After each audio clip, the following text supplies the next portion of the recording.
It's no secret that the crossover SUVs are selling incredibly well in the North American market. Today we're taking a look at probably one of the fastest options available. This is the 2023 Hyundai Kona N. Today we're going to take you on a full tour. We're going to look at the exterior, interior, and then we're going to take it for a test drive in case you're in the market for one of these vehicles. All right, let's start as usual with the numbers. This is the same engine that you see in the Veloster N. It's got 276 horsepower. Press that big red NRGS button on the steering wheel and you're going to get an extra 10 horsepower for about 20 seconds. It's got 289 pound-feet of torque from a 2-liter turbo inline 4. It's also got an 8-speed dual clutch transmission. Unfortunately, no manual on these ones, and also no all-wheel drive is available. So the good news about this trim is it's the only trim available. There's no add-ons, there's nothing extra. What you see is exactly what you get. Now we're gonna take a quick tour around the exterior, and then we're gonna take a look at the interior and for a test drive. All right, so taking a look quickly at the front end, you got your nice daytime LEDs, no automatic high beams on this one, but you do have very nice and bright front headlights. It's got a very aggressive looking front end as well, very sporty. You also have the N badge that's on the grille instead of on the hood like Hyundai likes to do like lately. I prefer it on the actual grille like it is there. And you also have some nice N badging, and the red accents look very nice with this color. It doesn't come with a front camera or any type of parking assist in the front, but again, it is a very driver-focused car, so that doesn't matter so much. Taking a look at the back now, you have this absolutely massive exhaust. It's one of the biggest highlights of the Kona, and I think it's even one of the bigger highlights on probably the Elantra N as well. These exhausts sound incredible. They're incredibly tuned, and I'll give you a shot of that if we can.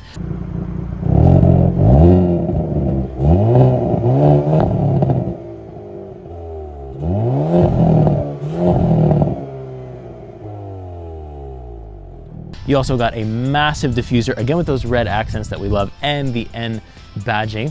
You also have a nice little triangular brake light on the top here, the windshield. It kind of gives you F1 vibes, but I know usually it's on the bottom, but it's on the top, and I still get F1 vibes a little bit from that. The trunk space is decent. It's what you'd expect from a compact SUV. You'll see from the side profile, this SUV is very squished together, so you really have to put the seats down to fit a lot of things in there. But for day-to-day driving, I think it does the job. Moving on to the side of the car now, it really shows on the side profile how compact this car really is. It's a very interesting point to mention that the car is so fast, so fun to drive, and it's also compact, so it fits in tight spaces. Downtown parking is probably absolutely no problem in this car at all because of how much they squished the whole body into this nice fun package. It's also got 19-inch wheels there and these massive N-labeled brakes that just look incredible. There's also Pirelli tires on there too. Now that we've taken a look at the whole exterior of the car, let's move on and take a look at the interior.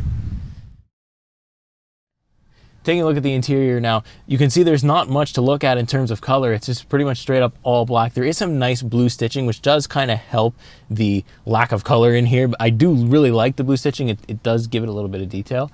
So you've got a lot of your standard stuff. It's only single zone climate control, but then again, this is a compact SUV. So the interior is quite small, just like the exterior. So single zone actually does the job pretty well. You have your heated seats, heated steering. To me in Canada, that's an absolute necessity. We have as well bucket type N seats, which are comfortable. They also have the N logo stitched onto them. The blue stitching again on the seats is very nice. I think it's Alcantara on the seats, but I'm not sure, but they are cloth and leather. There's a good mix of different materials here, but again, all the same color. I do wish that the Kona N seats would have had the same treatment as the Elantra N seats. The Elantra N seats have little N logos on the seat that actually light up at nighttime. I just feel like it would be nice to see that in the Kona N as well. You've also got a nice 10.2-inch display.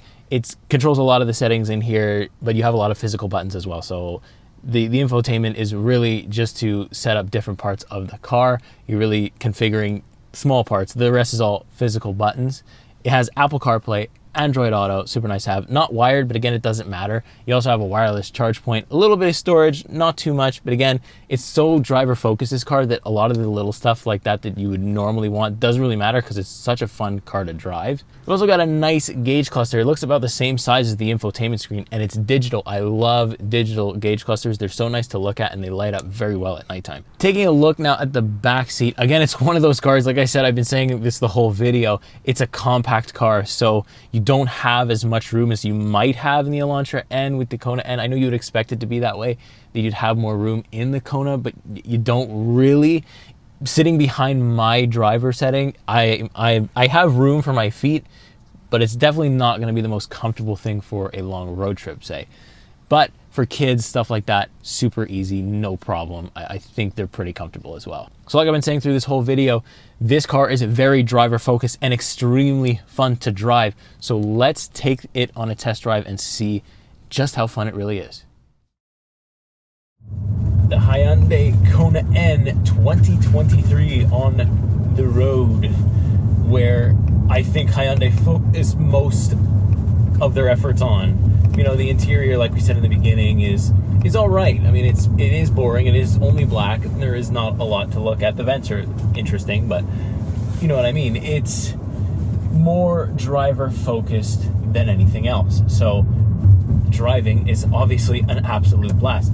Now, in terms of just overall honesty and transparency, when I first stepped into this car, picked it up from the press guy, and I started driving it, I really didn't think I would like it that much. I just, for some reason, the suspension was really hard and everything like that, and I just couldn't get used to it quick. But then it slowly started to grow on me. It slowly started to come into its own. I started driving it more. I started driving it a little bit faster, and it really came into its own. I can't get enough. I want to keep driving it. We've been in luxury vehicles the past couple of weeks, and this time it's one of the first times in a while that I've been in a solely sports car. It doesn't matter. Comfort's, secondary. Performance is first, and also a little bit of affordability mixed in there. We get this, the Kona N. Now, pressing the colored in blue N button on the steering wheel absolutely unleashes the car. It's full N mode. I don't know if it turns traction control off or not. It might be a setting that you have to turn off or on to fully turn the traction control off, but it absolutely opens up that massive exhaust in the back. That exhaust note is, to me, one of the absolute best sounding exhaust notes on this type of car. I don't know about the Golf R. It's been a while since I've been around it, because we kind of compare these to hot hatches a little bit, because it does kind of drive like one. I just think this sounds so good. I've been driving with the windows down so often, just absolutely doing this in the car. Little performance rip. Oh my God, you just can't help but smile. The exhaust is so good. You can hear the turbo spool up. There's almost no lag. You're just absolutely flying. It does have launch control. However, I'm not in the best conditions to actually do it on the day of filming. I'm currently still on summer tires. It's cold, it's been raining, so the ground's a bit wet. I don't trust it. Even just from that little thing, I was probably going about 20 kilometers. I got up to about 95 kilometers just doing that. And under like low speeds, if you hit a bump, the car does like to break traction just a little bit. So it's kind of scary. I don't really know if I should do a launch control. I don't want to end up in the ditch. This isn't my car, of course, so I don't want to cause any issues and end up in the tree. So we'll say that for now, but I can definitely push the performance a little bit. And you'll see, because I'm in N mode, let me switch to my custom 1 M mode, which actually, you can change so many things. You can change the electronic slip differential, which this car has, by the way, and it's so nice. It absolutely pulls through corners, which is exactly what Hyundai designed it to do, which is amazing. But you can customize the way that your N Custom 1 drives. So I can change the steering, I can change the engine, I can change what mode the suspension is. I can change how good the traction control is. Is it on? Is it completely off? Is it half on? Is it in Sport Plus? There's so many different options in this menu, and it really feels like you can customize your driving experience. It feels really cool. So, if you know you're going to be on a lot of bumpy roads and you still want to have the exhaust setting, well, you can do that. You can have the exhaust be in N mode or Sport Plus mode, and you can have the suspension be in eco mode, which is the softest one. So you feel the bump still. This is a very rigid suspension, don't get me wrong. If you hit a pothole, no matter what mode you're in, if you hit a big enough pothole, you're gonna feel it throughout your entire body. Your spine is going to get a bit of an adjustment. So just keep that in mind. It is a rough ride. When you're on straight roads, this car is absolutely fun to just go. bye-bye. Oh my God. And at any speed, that exhaust is just right there. It's so good. Now, this car is only gas. It doesn't come in electric. It also doesn't come in all-wheel drive, which is a little bit, you know, I would have loved to see that. I would have loved to see an all-wheel drive. I think that maybe less people will buy the car because it's only front-wheel drive.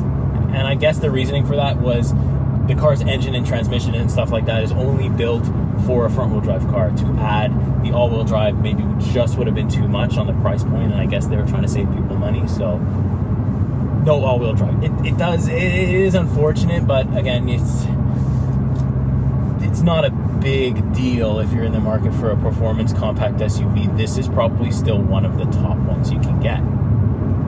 And talking about gas, my gas mileage has been decent. You know, gas prices are rising pretty much every day. I feel like we're approaching that $2 mark here in Quebec pretty soon. This has been okay. To consider it's a turbocharged engine, consider, you know, you like to push it a little bit. I've actually done about 100 kilometers in 9 liters per 100 kilometers. So not too bad. And not too bad at all. It's very close to actually my 2018 Elantra Sport, which is pretty incredible considering how well this thing is tuned compared to that year. Another interesting thing is you also have a heads-up display in the car. It actually rises up just from behind the steering wheel. I've been driving with it off because I don't like the way that, I like the way it comes out of the console, that's cool, but the way that it's kind of like plasticky and it's kind of like this big thing right in front of you, it's a bit weird to me. So I'm just used to not having it, so I just turn it off. And there's that option. You don't have to have it on, which is great. But when you do have it on, if you're just in normal modes, you'll see your speed limit, and you know, you'll see the speed limit of the roads around you. When you put it into N mode or even your N custom modes, you'll see it'll change. It'll have your rev limiter and all that stuff in there, and a bunch of different info that you can take a look at. And that's just super cool that even your heads up display changes in N mode. This car is basically, it's full of cool stuff when it comes to driving. To me, it just seems like this car is more geared toward a younger crowd. Me, 26 years old, I can deal with a little bit of bumpiness and a little bit of a rough ride if the car is this much fun to drive. But I don't see anybody older really looking for this car. I feel like they're probably going to take another version of the Kona, maybe most likely the electric one, which is fine. I mean, it drives like a hot hatch, it really does, and for the price, you do kind of get what you pay for. Would have been nice to see a little bit more on the interior, but again, it's so driver focused that the interior is whatever. I got over that fact very quick as soon as I figured out how well this thing just absolutely pulls you through corners. You have this big red button that's ever so tempting to press every single time you get in the car. That's called N Grin Shift. When you do that, it gives you an extra 20 horsepower to the wheel for about 20 seconds. And it shifts to the lowest gear possible, like that, and gives you the most power that this car can dish out depending on what you're trying to do. It does have a cooldown, of course, because I don't think you're supposed to be continuously pressing that, because it does unlock the engine. It does completely, no holds barred, we're flying now, and that's it. So you can't just keep pushing it. You have to kind of choose when you want to do it. So I guess the most use for this N Grin Shift is, first of all, to put a smile on your face, because that's absolutely what it does when you press it. That exhaust absolutely goes insane. You unleash complete chaos when you press that button. But I guess the most use for it is when you're changing lanes and you want to pass traffic really quickly, or you want to get around that semi that's going very slow.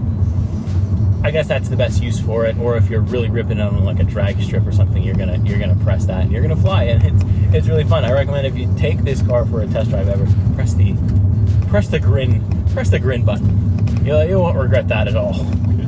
It's so much fun.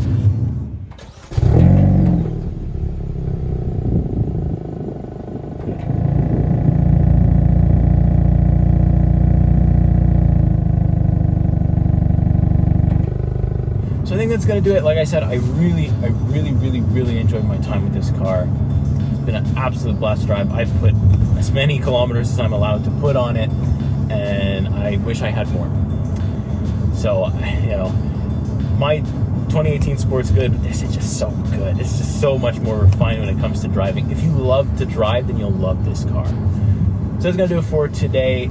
Subscribe to the channel, of course. Give us a like. Let us know what you think. Let us know if you're in the market for a Kona in general. It doesn't have to be the N. Or if you're driving the Kona already, a Elantra N, anything. Let us know what you're in the market for. Let us know how we can improve. We're always looking for feedback. Me and Niall are always in those comments. Subscribe to our YouTube to see a bunch of behind the scenes stuff, maybe some unedited stuff. I do mess up a lot in these shots, so maybe it'd be a little bit funny to see my bloopers and outtakes and stuff like that. So what you see there might be interesting. So if Niall wants to post that, then he will.